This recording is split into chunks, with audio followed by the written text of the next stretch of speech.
would like to call back to the podium at this time, or to the stage, Dr. Wendy McCarty, Dr. Sonia Doi, Miss Landa, and we already have Dr. Nobre here. For anyone who have any questions, we have 15 minutes allotted at this time. You may use the microphone in the middle of the auditorium.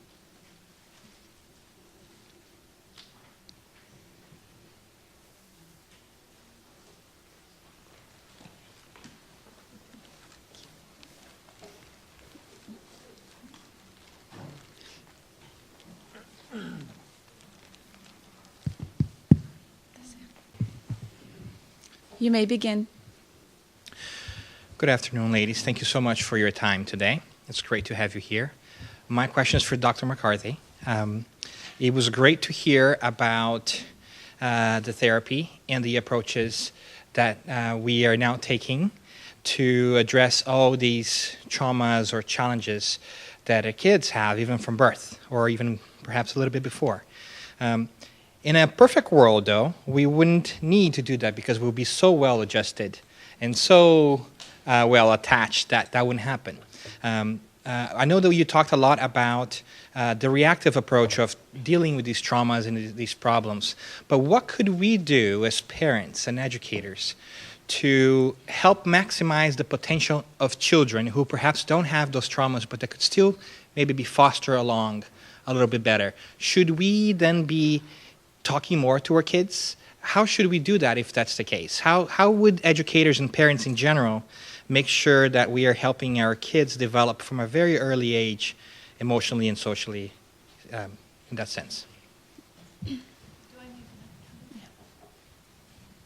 Well, it's a great question. How long do we have? What I will say, my strong belief is it is never too early and it's never too late to talk things over. And when I talk about that compassionate, authentic truth, so oftentimes, we have all these complex ways of healing, and oftentimes what I find is what's a beautiful way of that many healings happen is parents talking to their children about what really happened. Let's say, during the pregnancy or at birth. And it's a genuineness. I'd like to tell one short story that really says it, and then you can generalize it out. I recommend parents talk about, like, if stuff really happened at the birth, if they were upset what happened, if they got separated, if whatever the genuine story is, just the genuine essence, that some part in that child knows that story. So to talk about it. And this one mother heard me at a conference, went home and said, I've always told my kids on their birthday, oh, and you came out and we loved you, and the really sweet birth story. But her child's one birth was not sweet, and it wasn't loving. It was very, very difficult.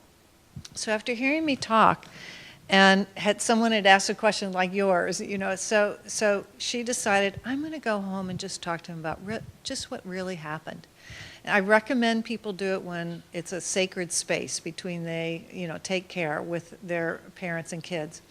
And so she found me at a later conference, and she said, I want to tell you, I talked to my 4-year-old, and she said, we were in the car. That was her sacred space. We were in the car. He was in his car seat. And I said, I want to just tell you more about your birth. And she said, we wanted to have you at home, and we had to go to the hospital, and this and that, and several difficulties. And she said, and it was really painful birth. And he chimes in, baby was backwards. And she said, what did you say? And he said, I didn't say anything. It was that quick. Came out, went back in. And then she said, the baby was backwards. The baby was posterior. You're right. And she said, when you came out, you had this big crease across your forehead, and you were all bruised. I'm so sorry. It looked like it must have been really painful. And she said, and you cried, and you cried, and you cried. And I had some problems, so I couldn't come and hold you. And you cried so hard for hours, and it just broke my heart. I'm so sorry. And he didn't say much. They went in the house, and she said, Wendy, I have to tell you, I went in the house and I said, something's different. And what was different was her son, since he was a baby, cried loud, talked at a pace like this that it was such a problem. They took him to a behavioralist, a speech therapist. They kept him home from events because he didn't know how to go back to a normal voice. They tried behavior mod. They tried everything. And she realized that he was talking at a normal level, first time in his life. And all it was, we believe, is she talked to him. She empathized with the baby who wanted to scream and scream and scream and never was heard. And that elevation in his cry stayed as a pattern until she went back in that story and just acknowledged, and you cried, and I'm so sorry I couldn't come to you. And that's all he needed to reorganize that entire experience and spontaneously have a very significant change. And that's what I've seen thousands of times. So it's something to take care with, be in a place where you're really resourced, to talk to your kids about what really happened along the way. Thanks for letting me take a little extra time with that. I'm glad you did.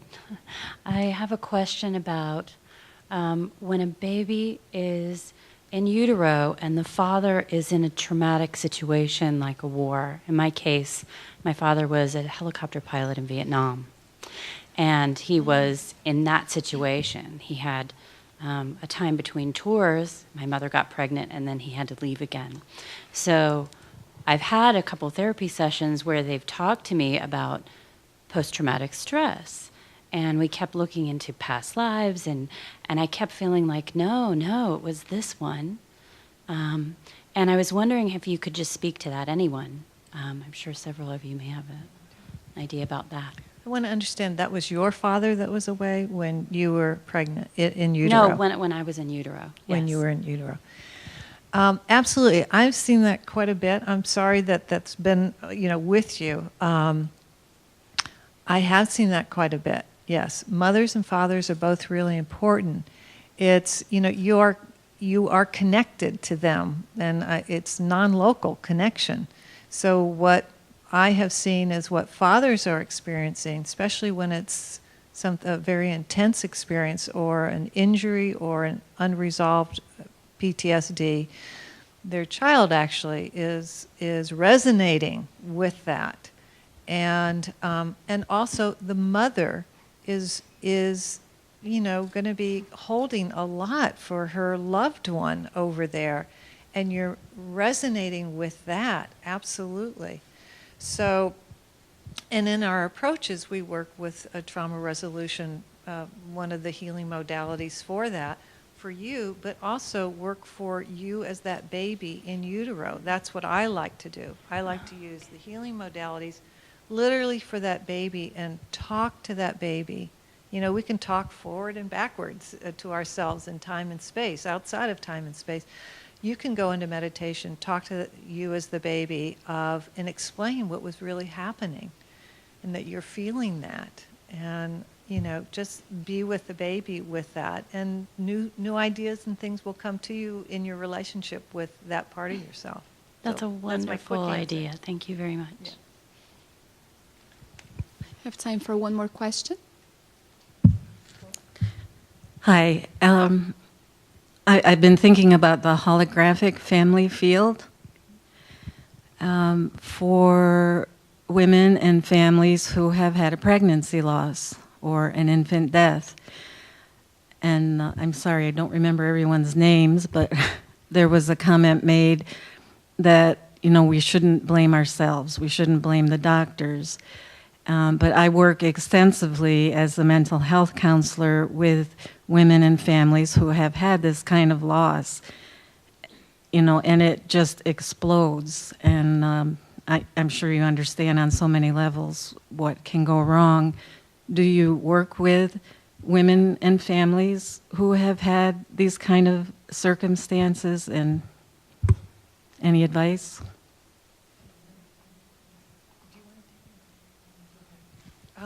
Yeah, actually that's a sizable part of my practice, is working with women who have lost babies before, miscarriage, at birth, whatever. And oftentimes when they're pregnant again, it's very hard. It's such a big mix. There's so much fear, there's so much loss, unresolved grief oftentimes, haven't gotten the help that they need. And it's very hard to connect with the baby. And babies in utero are sitting in that depth of that grief, and the mix between so much wanting to connect, and yet that grief is almost like this veil between they and their parent.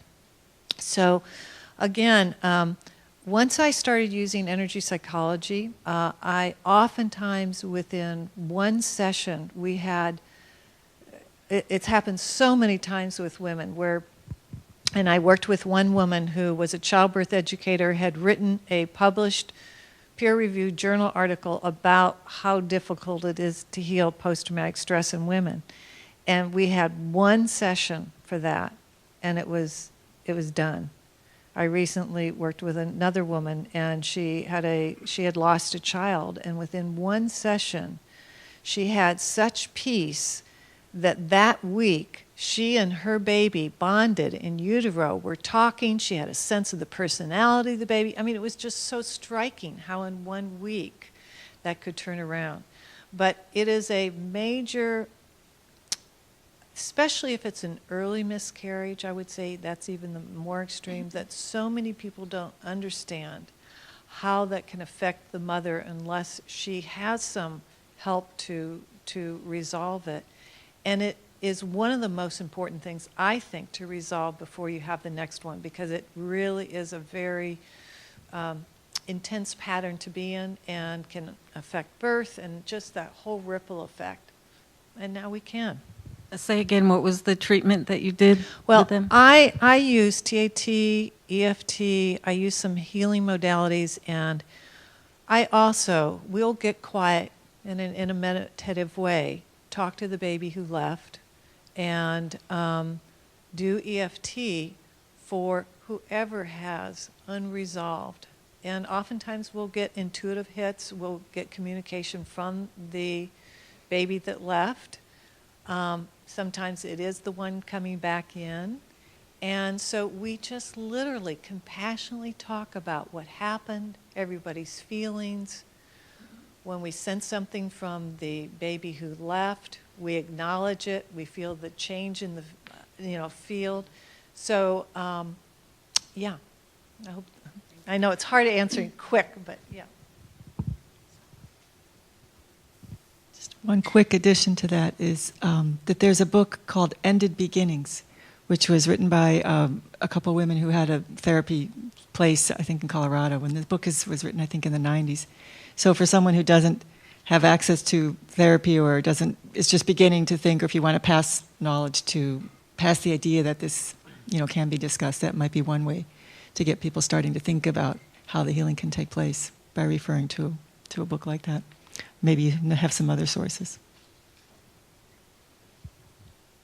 It's not one more source, but one more aspect of this is oftentimes if the mother herself was almost miscarried or almost aborted, that's also one of those imprints that can lead to this kind of layering of unresolved material that can be resolved and is really important to resolve. Thank you, all the speakers at this time.